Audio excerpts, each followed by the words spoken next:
Assalamu alaikum warahmatullahi wabarakatuh to all of you, to all the viewers. جیسا کہ آپ کو پتا ہے کل آپ نے میرے دو بیانات سنے تھے جو اس موضوع پہ تھے کہ ہم کس طرح سے سکون قلب حاصل کر سکیں. الحمدللہ میں اسی موضوع کو اب تکمیل پہ پہنچانا چاہتا ہوں. میں کچھ چند نکات اور کچھ پوائنٹس آپ کے سامنے بریفلی ڈسکس کروں گا تو ہم سب اس کے بارے میں تدبر و تفکر کر کے الحمدللہ ہم اور سکون قلب حاصل کرنے کے مراتب اور وسائل سیکھ سکتے ہیں الحمدللہ انکلوڈنگ می. تو پہلی بات تو یہ ہے کہ اکثر جو اقوام اس دنیا میں ہے، ظاہر سی بات ہے ہر قسم کے مذہب کے لوگ اس دنیا میں ہیں اور ہر مذہب کا ایک اپنا فلسفہ ہوتا ہے. کچھ چیزیں کامن بھی ہوتے ہیں لیکن بہت ساری چیزیں مختلف بھی ہوتی ہیں. الحمدللہ اسلامی فلسفے کے مطابق اور نقطۂ نظر کے مطابق انسان کا جو مرتبہ اور مقام ہے، حقیقی مقام ہے، وہ ظاہر کیا گیا ہے. اللہ تعالیٰ نے حضرت آدم علیہ السلام کو خلیفۃ اللہ فی الارض بنایا اور بظاہر یہاں خلیفۃ اللہ حضرت آدم کا ہونا تمام بنی آدم اشرف المخلوقات ہے، the best creation. یہ پس منظر ہم کو اسلامی نقطہ نظر سے ملتا ہے اور ہم کو یہ بھی اس بات کی بھی ہم کو یعنی یاد دہانی بار بار قرآن کریم میں ہوتی ہے اور احادیث شریف میں ہوتی ہے. اسلامک فلسفی میں یہ ایک دم ایک فاؤنڈیشنل بات ہے کہ اللہ تعالیٰ نے ہر چیز اس کائنات میں اشرف المخلوقات یعنی بنی آدم کے لیے بنایا ہے. سب کچھ اللہ تعالیٰ نے ہمارے لیے بنایا ہے اور ہم کو اپنے لیے بنایا ہے. یعنی بنی آدم کو اللہ تعالیٰ نے اپنی بندگی اور اپنی عبادت کے لیے بنایا ہے اور یہ تمام باقی مخلوقات انسان کے لیے بنائی ہے. کتنا بڑا مرتبہ اللہ تعالیٰ نے ہم کو دیا ہے. اس لیے یہ یقینی بات ہے اور یہ فاؤنڈیشنل چیز ہے دین کی کہ اللہ کے علاوہ کسی کی عبادت نہیں، اللہ کے علاوہ کسی کو سجدہ نہیں.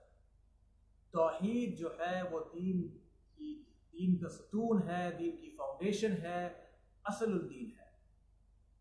تو یہ ایک بات ہے. اسلام انسان کو مخلوق کی بندگی سے ہٹا کے نکال کر خالق کی بندگی میں لاتا ہے.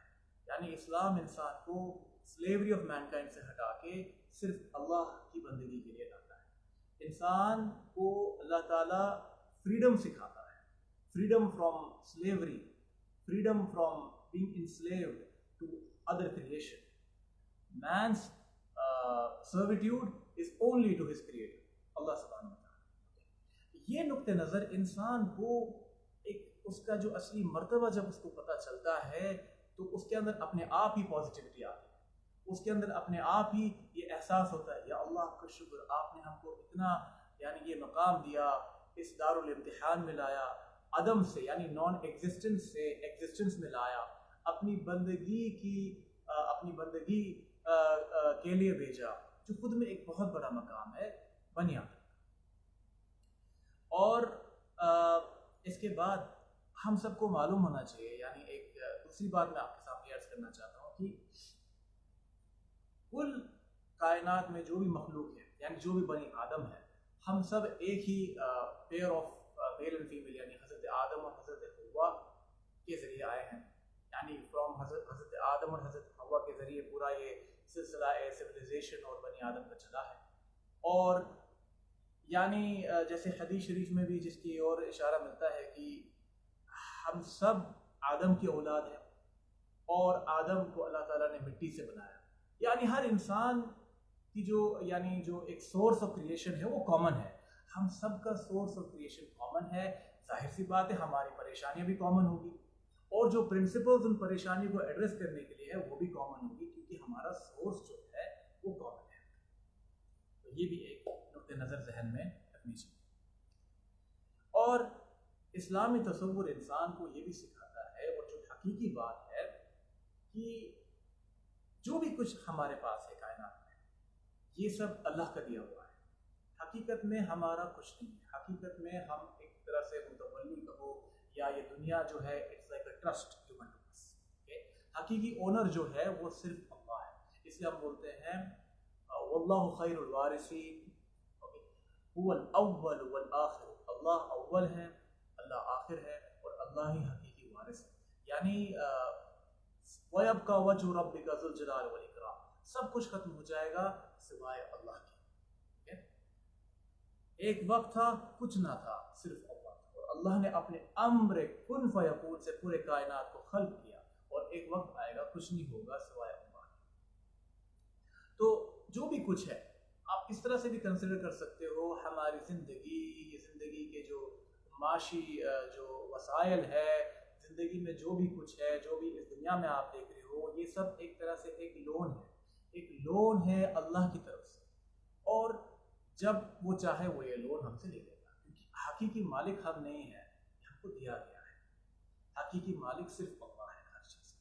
ٹھیک ہے، تو ظاہر سی بات ہے انسان اگر اس پس منظر کو ذہن میں رکھتا ہے اور ایک ایٹرنل پس منظر، ٹیمپرری پس منظر سے ہٹ کے ایک ایٹرنل پس منظر کی اور رکھتا ہے، یعنی یہ دنیا دارالفانی ہے، دارالامتحان ہے، حقیقی دنیا آخری دنیا ہے، اور جو کہ حقیقی بات ہے، تو اس سے انسان کے اندر جو ایک مائنڈ سیٹ، جو ایک فلسفہ زندگی بنتا ہے، وہ اتنا پختہ بنتا ہے کہ دنیا کی مسئلے مسائل جو ہے اس سے وہ کبھی شیک نہیں ہوتا. الحمدللہ اگر جتنا اس کا ایمان قوی ہوگا، مضبوط ہوگا، اتنا وہ انشیکبل بنتا جائے گا.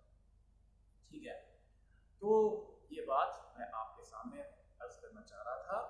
جیسے کہ آپ نے سنا ہے کہ ہماری زندگی میں یعنی ایسا ہو سکتا ہے زندگی کبھی بھی ایک ہی مرحلے کے ساتھ نہیں چلتی ہے. کبھی خوشی ہوتی ہے، کبھی غم ہوتا ہے، کبھی اچھے اوقات ہوتے ہیں، کبھی برے وقت ہوتے ہیں. سب اللہ کی طرف سے، سب مالک کی حقیقی طرف سے.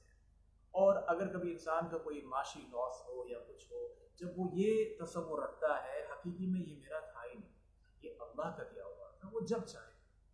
بعض دفعہ اللہ تعالیٰ انسان کو ویلتھ دے کے آزماتا ہے، مال میں وسعت دے کے آزماتا ہے، اور بعض دفعہ اللہ تعالیٰ انسان کو تنگی اور آزمائش میں لا کے یعنی آزماتا ہے. کسی کو غنا سے آزماتا ہے which is health، کسی کو فقر سے آزماتا ہے. غنا سے جس کو آزماتا ہے اللہ تعالیٰ اس کا مقام شکر دیکھنا چاہتا ہے. جس کو اللہ تعالیٰ فقر سے آزماتا ہے اللہ تعالیٰ اس کو مقام صبر اس کا دیکھنا چاہتے ہیں. مراتب میں اور اجر میں وہ اللہ تعالیٰ کے دونوں برابر. تو یہ بات یہ ذہن میں بالکل پس منظر کرنا چاہیے، ذہن میں ضبط کرنی چاہیے اس بات. اور یہ یقینی طور سے جاننا چاہیے کہ یہ دنیا جو ہے یہ دارالامتحان ہے. یہ دنیا دارالاجر نہیں ہے، دارالاجر آخرت ہے، دارالامتحان ہے. اور ظاہر سی بات ہے یعنی دارالامتحان میں خوشی بھی ہے، غم بھی ہے، ہر قسم کے یعنی مراتب ہے. اور یہ بھی ذہن میں رکھنا چاہیے کہ ہماری زندگی کا مقصد کیا ہے. کیا یہ وقت نہیں آتا ہے انسان کی زندگی میں کبھی، اگر اللہ تعالیٰ اس کو توفیق دے سوچنے کی کہ مجھے اس دنیا میں کس نے بھیجا ہے اور ہمیں کہاں جانا ہے، ہماری زندگی کا پرپس کیا ہے، ہماری زندگی کا مقصد کیا ہے. تو یہ چیزیں اگر انسان ان سوالوں کے جواب اور انسان جانے گا تو اس کو اپنا اصلی حقیقی مقصد اس دنیا میں جو ہے وہ معلوم ہو جائے گا. آپ میں سے اکثر لوگ یا سبھی لوگ ماشاءاللہ نماز میں یا باقی دعاؤں میں یہ دعا ضرور پڑھتے ہیں، اللہم انت السلام و منک السلام تبارک یا ذو الجلال والاکرام. اس کا ترجمہ یہ ہے یا اللہ آپ ہی سورس آف پیس ہو، سکینہ آپ ہی کی طرف سے آتا ہے. اللہ is the source of peace, ہی از دا ون ہو gives peace. آپ کو اگر سکینہ چاہیے آپ اسی سے حاصل کر سکتے ہو. who is the source of peace؟ who is the source of peace؟ Allah is the source of peace. اللہ تعالیٰ کا ایک نام بھی ہے السلام.